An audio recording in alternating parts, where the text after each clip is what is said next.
आज मैं ये बताने जा रहा हूं कि माला जो होता है तो माला में 108 लड़ियां ही क्यों रहती हैं, कम ज्यादा क्यों नहीं होती। 108 का क्या महत्व है जो क्योंकि 108 ही रहती है। अतः मैं ये स्पष्ट करने जा रहा हूं ताकि अभी बहुत से लोग भ्रम में रहते हैं, बहुत से कम लोगों को पता है, इसलिए पूर्ण रूप में मैं स्पष्ट करना चाहता हूं कि ये क्योंकि जो 108 है वो सीताराम का जो महामंत्र है वहां से है इसकी उत्पत्ति। तो उसके लिए सबसे पहले मैं बताना चाह रहा हूं आपको कि ये जो देखिए पहले आपको जानना जरूरी है, तभी आप कोई अच्छे ढंग से समझ पाएंगे कि जो व्यंजन है सबको याद नहीं रहते। मैंने अच्छों को देखा कईयों को कि पूरे व्यंजन सही याद नहीं रहते, तो वो फिर आप समझना नहीं पाएंगे जब तक में व्यंजनों का ज्ञान ना हो। इसलिए पहले मैं आपसे परिचित करा दूं, देख रहे अच्छी प्रकार से कि व्यंजन है। देखो का, खा, गा, घा, अंगा, चा, छा, जा, झा, इया, टा, ठा, डा, ढा, अड़ा, ता, था, दा, धा, ना, पा, फा, बा, भा, मा, या, रा, ला, वा, सा, खा, सा, हा, छ, त्र, ज्ञ। ये व्यंजन है। और इसके नीचे स्वर लिखे हुए हैं, छोटा बड़ा आ, ई छोटी ई, बड़ी ई, उ बड़ा उ, ए, आए, ओ, औ, अं, आ, ये स्वर है। अब आप परिचित हो गए कि ये व्यंजन है और ये स्वर है। इनकी जरूरत क्यों पड़ती है, समझाने के लिए इनकी आवश्यकता है।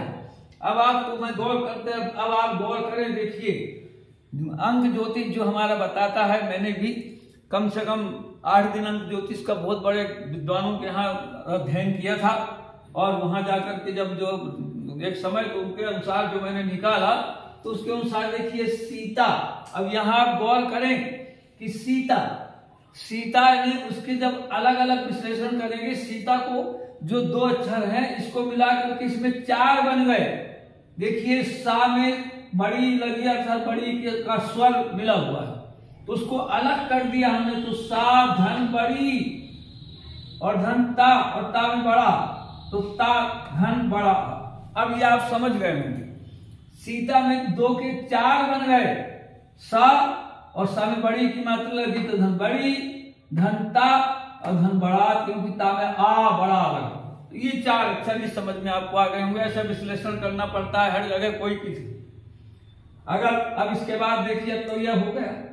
अब आप गौर करेंगे राम इसी प्रकार नीचे देखिए राम लिखा हुआ, तो राम धन बड़ा और धन मा, 3 बन गए, 2 के 3 अच्छे। अब इन पर देखना है आप सीता। अब आप गौर करेंगे कि अब यहां पर आप आ जाएंगे। अब आप देखेंगे ये जो सा है, तो ये सा कहां पर है, कहां लिखा हुआ है, तो ये देखिए ये सा लिखा हुआ। अब जब ये सा है तो हमें यहां से आप गिनती करना है का से ये किस क्रमांक में आ रहा है, किस नंबर पर आ रहा है। 1 2 3 4 5 6 7 8 9 10 11 12 13 14 15 16 17 18 19 20 21 22 23 24 25 26 27 28 29 30 31 और ये 32। ये देखिए ये यहां से आपने देखा तो ये सब 32 नंबर पर आया, इसलिए ये 32 कीमत हो गई इसकी। सा की कीमत है 32। इसी प्रकार धन लिखने के बाद बड़ी क्योंकि स्वर है ये, तो इसको यहां से गिनेंगे 1 2 3 4। ये देखिए 4 बड़ी ये स्वर है, तो इसलिए 4थे नंबर पे आया। फिर ये देखिए धन ता, तो ता देखिए ये गोला लगा हुआ 1 2 3 4 5 6 7 8 9 10 11 12 13 14 15 ये 16। ये 16 नंबर पर है। देखिए तब ये 4 नंबर है इसका, और ये 16 नंबर, तो देखिए 16 लिखा हुआ। और धन बड़ा देखिए छोटा बड़ा 2, ये 2, तो ये 2 देखिए ये 2। अब इनको आप जोड़िए तो देखिए 6 2 8 4 12 2 14 की 4 और 3 1 4 और 1 5, 54 इनका योग आ गया। सीता का योग 54। अब राम आया, राम देखिए ये राम में गोला लगा हुआ 1 2 3 4 5 6 7 8 9 10 11 12 13 14 15 16 17 18 19 20 21 22 23 24 25 26 27। ये 27 नंबर। तो ये 27 लिखा हुआ है, देखिए यहाँ 27 लिखा हुआ। फिर बड़ा ये 2 लिखा हुआ है, बड़ा धन माँ, ये देखिए ये माँ लिखा हुआ। फिर 1 2 3 4 5 6 7 8 9 10 11 12 13 14 15 16 17 18 19 20 21 22 23 24 25। ये देखिए ये 25 आ गया, ये देखिए 25। अब इनको जोड़िए तो दोनों को जब तीनों जोड़ेंगे तो 5 2 7 7 14 4 2 4 5 54। देखो राम के 54। अब दोनों को जोड़ा तो सीताराम को 54 54 108। ये 108 दोनों का योग आ गया। अब इसलिए इनको आप ये लिख रहे, आप गौर करें, अगर ये क्रम से गलत हो जाएगा, क्रम से नहीं लिखा रहेगा व्यंजन और स्वर, तो गिनती सही नहीं आएगी। इसलिए मैंने स्पष्ट रूप से अलग अलग लिख दिया कि ताकि ये अलग लिखा रहे तो एक एक करके बराबर गिनती सही निकले और आपका योग सही निकले। ये अंक ज्योतिष के अंतर्गत आता है।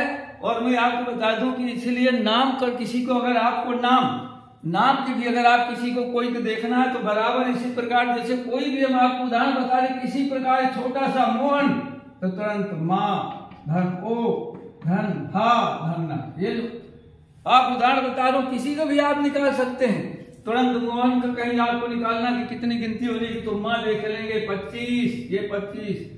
फिर देख लेंगे ओ, तो ओ कहाँ पर है, ये देखिए 6 6 3 9, ये 9 धन हा, ये इस प्रकार से किसी को टोटल कर लो, किसी के नाम की भी आप गिनती निकाल सकते हैं, चाहे जिसकी भी हो।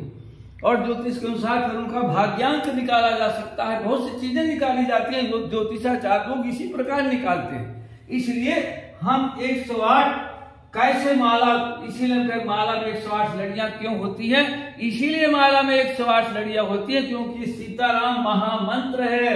ये सीताराम, ये है सीताराम, इसकी है 108। ये आपको स्पष्ट व्याख्या बता दी गई कि सीताराम जो 108 है कैसे हुई। ये सीताराम का जो महामंत्र है, ये 108 लड़ियां इसीलिए माला में होती हैं क्योंकि सीताराम का जाप होता है। इसलिए आप कहीं भी देखते हो कि कहीं भी सीताराम की धुन होती है, कहीं कीर्तन होती है, कहीं तो जो ज्यादातर होती, तो जो लोग समझते हैं वो समझ रहे हैं कि महामंत्र चल रहा है, और जो नहीं समझते तो कहीं टिप्पणी में आता है कि ये गाना क्यों नहीं चल रहा, सीताराम क्यों चल रहा है। लेकिन सीताराम से बढ़ करके महत्व कुछ नहीं, जिसमें आपको याद हो ये मंत्र और ये जाप। कहते हैं कलयुग तरण का एक उपाय, कलयुग तरण का एक उपाय, और राम भजन रामायण गाओ, सीताराम का गुणगान गाओ, तो कलयुग में सबसे बड़ा पार है इस संसार में। कहते हैं इस आसार संसार सार में राम नाम ही सार है, सीताराम ही सार है और सभी बेकार है। तो ये सीताराम का 108 का है, और इसलिए आप अब अच्छे समझ गए होंगे।